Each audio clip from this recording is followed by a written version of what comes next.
Pertanyaan saya sederhana, apa prestasi Ganjar? Tolong sebutkan sama saya prestasi Ganjar sehingga layak kita dukung jadi presiden selain jago main di medsos. Yang dipertanyakan orang, kenapa Pak Mahfud ngomong seperti ini setelah 3 tahun jadi Menko? Selama ini kemana aja Pak Mahfud? Termasuk pada saat yang paling krusial RUU KPK yang dianggap nadi dari pemberantasan korupsi. Hampir tidak terdengar juga suara Pak Mahfud. Jadi sehingga tidak salah juga Pak Mahfud. Orang menyampaikan ada apa dengan Pak Mahfud? Ini berangkat dari kesadaran apa Pak Mahfud lagi menari di atas panggung supaya ada yang melamar. Melamarlah. Daripada Pak Mahfud MD bocor mulut dan kemudian itu menjadi bencana besar bagi PDIP, mendingan Pak Mahfud MD ini disumpal mulutnya. Pakai apa? Lamarlah hadiah jadi cawapres pendamping Ganjar Pranowo. Deal? Deal ya? Deal. Itulah kenapa setelah Pak Mahfud MD dilamar menjadi cawapres pendamping Ganjar Pranowo, isu tentang dugaan tindak pidana pencucian uang di lingkup tupoksi Kemenkeu senilai 349 triliun itu menjadi senyap.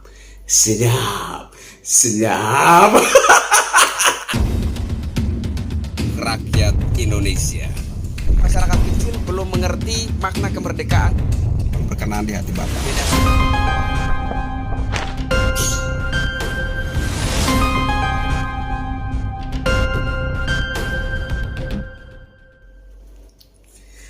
Assalamualaikum warahmatullahi wabarakatuh. Salam sejahtera, shalom, Om Swastiastu, Namo Buddhaya, salam kebajikan. Saya Krisyanto Oni, salam NKRI. Saya sedikit menceritakan begini. Pernah Pak Trimedia Panjaitan bilang begini, Pak Mahfud selama menjadi Menko Polhukam kemana saja? Kenapa dekat-dekat masa kampanye baru angkat bicara tentang dugaan pencucian uang di lingkup tupoksi Kemenkeu, yakni di sektor perpajakan senilai 349 triliun. Selama ini Pak Mahfud kemana saja? Ataukah jangan-jangan Pak Mahfud ini sengaja menari di atas panggung agar dilamar oleh pihak tertentu? Ketika itu sebagai pendukung Pak Mahfud MD, dalam artian mendukung Pak Mahfud MD mengungkap dugaan tindak pidana pencucian uang di lingkup tupoksi Kemenkeu senilai 349 triliun itu, saya begitu sakit hati mendengarkan statement dari Pak Trimedia Panjaitan, salah satu senior PDIP. Begitu juga dengan kader-kader partai PDIP yang lainnya. Statement-statement mereka yang begitu keras terhadap Pak Mahfud MD. Saya rasa itu sangat menyakitkan hati saya. Karena saya salah satu yang sangat mendambakan bahwa rancangan undang-undang tindak pidana, rancangan undang-undang perampasan aset koruptor itu kemudian ditindaklanjuti oleh DPR RI dan disahkan menjadi undang-undang positif demi pemberantasan korupsi yang lebih efisien di negara kita. Jadi saya sangat mendukung rancangan undang-undang perampasan aset koruptor, dan saya juga sangat mendukung Pak Mahfud MD ketika mengusik dan mengulik persoalan dugaan tindak pidana pencucian uang senilai 349 triliun tersebut. Nah, tapi rupa-rupanya sakit hati saya itu salah.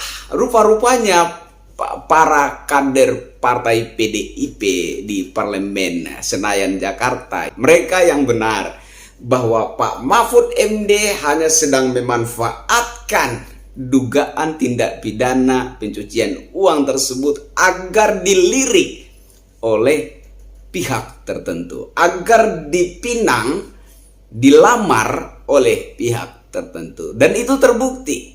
Pada akhirnya Pak Mahfud MD dilamar oleh PDIP, dipasangkan dengan Ganjar Pranowo sebagai cawapres. Tunggu. Artinya apa ya?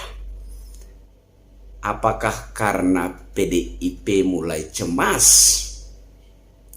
Karena apabila dugaan tindak pidana pencucian uang senilai 349 triliun itu diusik dan diungkap secara terang benderang oleh Pak Mahfud MD, maka itu juga berarti bencana besar bagi partai PDIP. Kali aja ya. Jadi ada satu kecemasan yang begitu serius terjadi dalam rumah tangga PDIP, sehingga harus gerak cepat. Gerak cepat menyelamatkan rumah tangga PDIP dari rongrongan Mahfud MD. Bagaimana caranya? Lamarlah Mahfud MD jadi cawapres pendamping Ganjar sebagai alat tukar yang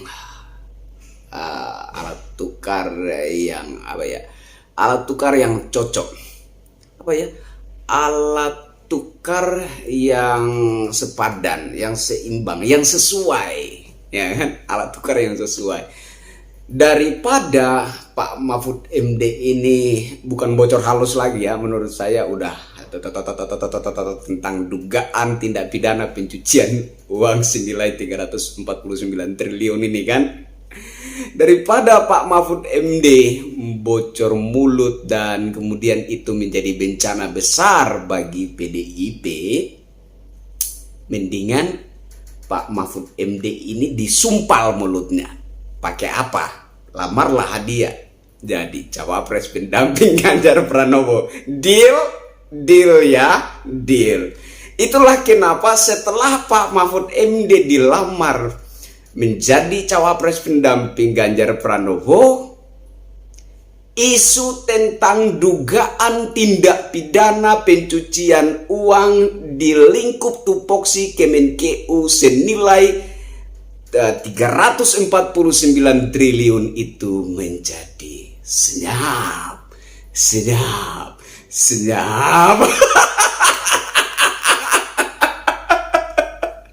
Ya kan? Presiden Jokowi sudah 3 kali mengirimkan surat kepada DPR RI memohon agar DPR RI dalam rapat paripurnanya menindaklanjuti rancangan undang-undang perampasan aset koruptor ini agar disahkan menjadi undang-undang demi memberantas korupsi di negara kita. Tetapi sudah 3 kali bersurat, tidak juga ada respon positif dari DPR. Aneh yo. Padahal ketua DPR RI itu adalah ketua DPP Partai PDI Perjuangan, partai berkuasa, partai yang mengusung Insinyur Haji Joko Widodo. Kenapa kemudian tidak mengakomodir niat baik Presiden Insinyur Haji Joko Widodo terkait rancangan undang-undang perampasan aset koruptor tersebut? Coba kita tanya kepada rumput yang bergoyang, saudara-saudara.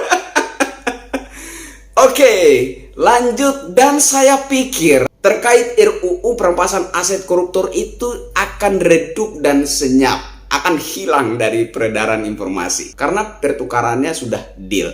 Ya, sudah deal soal pertukarannya. Saya Kristianto Yen Oni Sampai ketemu lagi dengan saya di tayangan berikutnya. Wassalamualaikum warahmatullahi wabarakatuh. Salam sejahtera, shalom, Om Santi Santi, Santi Om, Namo Buddhaya, salam kebajikan, salam NKRI.